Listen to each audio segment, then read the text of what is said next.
यो आमा कथा सङ्ग्रह। मेरा 3वटा कथा सङ्ग्रहहरू छन्, झोला, आमा र वर्तमान। 3वटा कथा सङ्ग्रहभित्र करिब 40-42वटा कथाहरू हुन्छन्। अस्ति मैले झोला कथा सङ्ग्रहभित्रका 1-2वटा कथाहरू पढेँ। आज म यो आमा कथा सङ्ग्रहभित्रको एउटा कथा पढ्न लागिरहेको छु। यो कथाको शीर्षक हो ती उदास आँखा। यो पृष्ठ सङ्ख्या 69मा छापिएको छ। सँगै हिँड्दै उनको हातमा मुठी परेको मोबाइलमा घन्टी बज्यो। निकै बेरसम्म बस्न दिइरहन् तिनले। एकपल्ट नम्बर हेरेर नउठाई हिँडिरहन् लुरु। पुरै घन्टी बजेर थाकेको मोबाइल फेरि थाल्यो बज्न। मैले भने, उठाउन मिरा, किन दुःख दिएको त्यसलाई। बिस्तारै फोनलाई कानमा लगिन् र बोलिन्, हेलो। उतापट्टिबाट मसिनो पुरुष आवाज थियो। मोबाइलको आवाजसँगै उनको हिँडाइको गति धिमा भएको थियो। उनको हिँडाइको गतिलाई असह्य गर्दै म अघि बढेँ। बिहानको कलिलो घामसँगै को सहन सकिने चिसो हावा शरीरका विभिन्न भागलाई स्पर्श गर्दै बगिरहेको थियो। बाटाका दुवै किनारामा आधा शताब्दी उमेर खाएका स्त्री पुरुषहरू एक्लै वा संयुक्त यात्रामा देखिन्थे। कोही खोच्याउँदै, कोही लट्ठी टेक्दै, कोही दौडिँदै, कोही छिटो अघि बढिरहेका देखिन्थे। छिटै पुग्न खोजे चाहिँ देखिन्थे प्राय सबैजना। नमस्ते गर्दै, हात उठाउँदै, कुकुर पछ्याउँदै धमाधम भएको थियो बिहानलाई। प्राय एकै प्रकारका अपरिचित अनुहारहरू एउटै समयमा भेट हुन्थ्यो। तैपनि कतिसँग चिन्जान, परिचय आदि बिनै पनि बितिरहेको थियो समय। धेरैजसो परिचित बोल्ने सन्दर्भमा बन्द हडताल र महँगीको विषय शीर्षकमा देखिन्थ्यो। मीरा र मेरो यो प्रातः यात्रा सुरु भएको पनि झन्डै 4 वर्ष भइसकेको छ। उमेरको हदले जागिरबाट अवकाश पाएपछि पूर्णकालिक गृहवासपछि यस यात्राले निरन्तरता पाएको। जागिरी अवधिमा बसाइको अव्यवस्थाले गर्दा प्राय खटाइएको ठाउँमा एक्लै बस्ने गरेको थिएँ। आफू सँगसँगै भुरालाई पनि स्कुल सरुवा गरिरहँदा उनीहरूको पढाइ बिग्रने हुनाले आमा र केटाकेटीलाई घरमै छोडेँ। प्राय लामै जागिरे जीवन मैले एक्लै बिताएँ भने पनि हुन्छ। यस एक्लो जागिरे यात्रामा खाने, सुत्ने कुनै कुरा पनि व्यवस्थित थिएन। साथीभाइहरूका लहैमा लागेर खाने, खेल्ने कुरा पनि सिक्यो। मनले बेठिक ठान्दै पनि घरलाई ढाँटेर बेकामे कुरामा पैसा खर्च गरियो। पैसा खर्च भएको अर्को दिन मनमा निराशा र पश्चाताप झाँगिएर आउँथे। श्रीमती र छोराछोरीको अनुहार आँखामा नाच्दथ्यो। साथीभाइका अघि नजरसर्मी हुने भएर बेकारमा गरिएको खर्चको हिसाब आज दिमागमा बारम्बार आइरहन्छ। श्रीमती र छोराछोरीहरूमाथि अगाध स्नेह र प्रेम हुँदाहुँदै पनि आँखाको बाटो हुँदै मनको पर्दामा अनेक अनुहारहरू स्थापित हुँदै आउँथे। इच्छा र रहर नहुँदै पनि कताबाट प्रेम जस्तो कुरा उम्रिँदै आएको हुन्थ्यो। कुनै बेला कार्यालयका महिला साथीहरू, कुनै बेला डेरा वा घरपट्टिका छिमेकीहरू, कुनै बेला खाना वा खाजा खाने क्यान्टिनका सेविकाहरू आँखाबाट मनतिर ओर्लिँदै गरेको अनुभव हुन्थ्यो। उनीहरूको आफूसँग हुने प्रस्तुतिले कति बेला आफूलाई सबैभन्दा धेरै माया गर्ने तिनै हुन् जस्तो लागि मन बक्किने गर्थ्यो।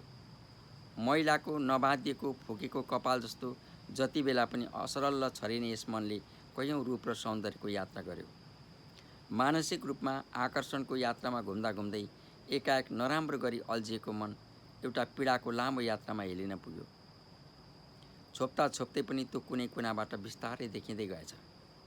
प्रेम एउटा यस्तो अनौठो र अप्ठ्यारो अनुभूति हो जसलाई सकेसम्म लुकाउन मन लाग्छ र लुकाउनु नै पीडापूर्ण पनि हुँदै जान्छ। प्रेम कहाँनिर उम्रिन्छ र त्यो कसरी झ्याङ्गिँदै जान्छ भन्ने कुरा कसैले पनि भन्न सक्छ जस्तो मलाई लाग्दैन। कुनै काल, स्थान र उमेर विशेषले नबाँधिने यस अनुभूतिले आक्रान्त हजारौँ मनस्थितिहरू जतासुकै असरल देख्छु अचेल म। सबै कुरा थाहा भइकन पनि खेल्न मन लाग्ने कस्तो अप्ठ्यारो खेल हो यो। जब म एकान्तमा हुन्छु, एक्लै हुन्छु, उमेरको यस खुड्किलामा अप्ठ्यारो गरी टेकेर पनि विगतको रङसँग खेल्न मन लाग्छ। घरमा भएका श्रीमती र छोराछोरीहरू गृहस्थीका महान सदस्यहरू रहे पनि तिनीहरूको अतिरिक्त यस मनमा अझै स्वतन्त्र पात्र सत्ताको अनुभूति भइरहन्छ सधैँ। पत्नी बाहेक अरू कसैसँग शरीर सुखको अनुभव साँटासाँट गरेको नभए पनि मनको तहमा प्रेमका अनेक पर्दाहरू खुल्दै बन्द हुँदै गरिरहन्छन्। जोगिँदा जोगिँदै पनि प्रेमको अनौठो जालमा म फँसेछु नराम्रै गरी। उमेर, अवस्था र स्तर केही पनि मिल्दोजुल्दो थिएन।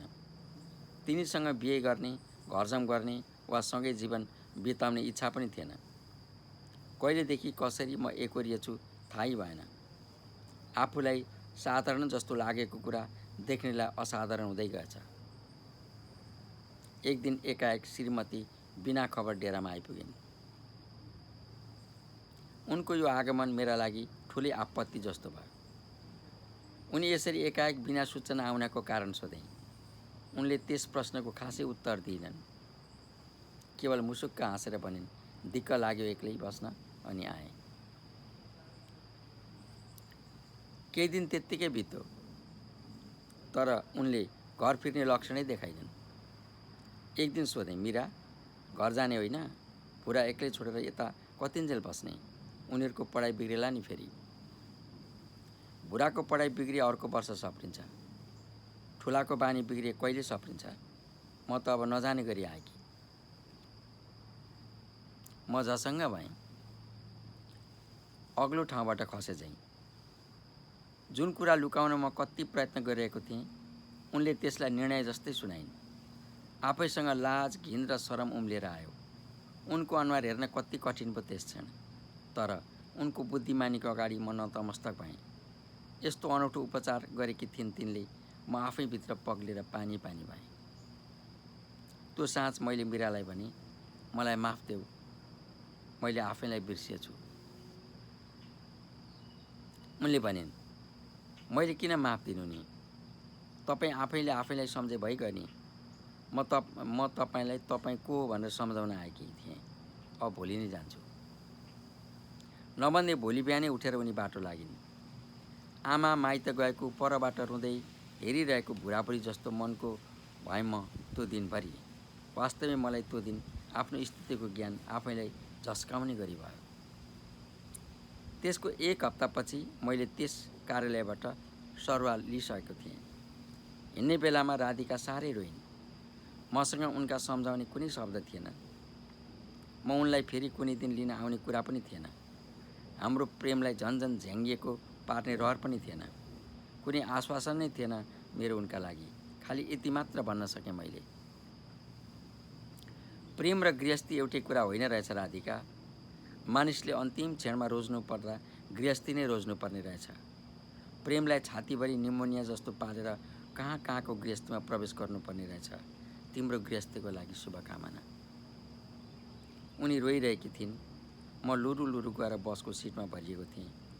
यात्राभरि मेरा आँखा राधिकाकै आँसुले भिजेका थिए। कुनै बेला आफैसँग रिस उठ्थ्यो, किन मैले त्यो कलिली केटीलाई सपना बुनिरहेको बेला भत्काउने आदेश दिएँ। आमाले काखमा टाउको अड्याएर जुम्रा खोजिरहँदा फुस्स निदाए जस्तो म किन निदाएँ उनको अनौठो आग्रहसँग।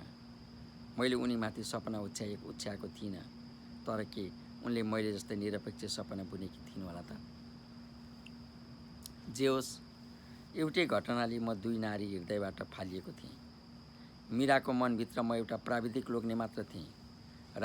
राधिकाको मनमा म निष्ठुरताको प्रतीक।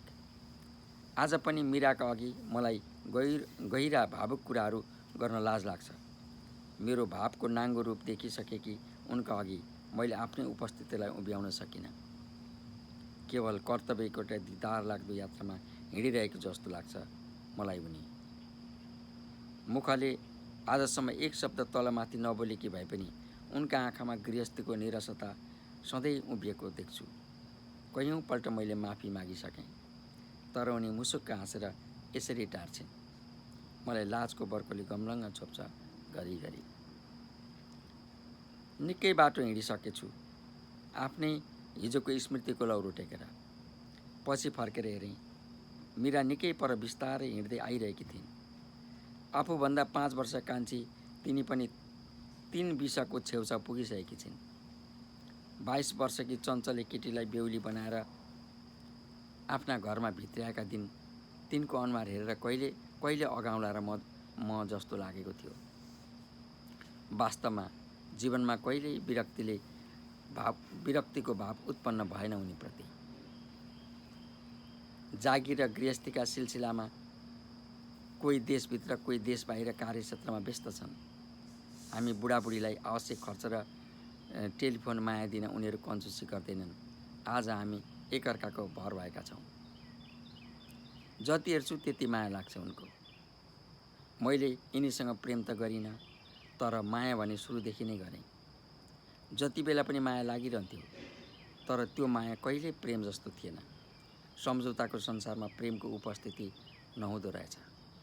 कहिलेकाहीँ लाग्छ मानिसले हजारौँ वर्षदेखि जपेर ल्याएको यो प्रेमको आखिर के उपयोगिता छ, के अर्थ छ?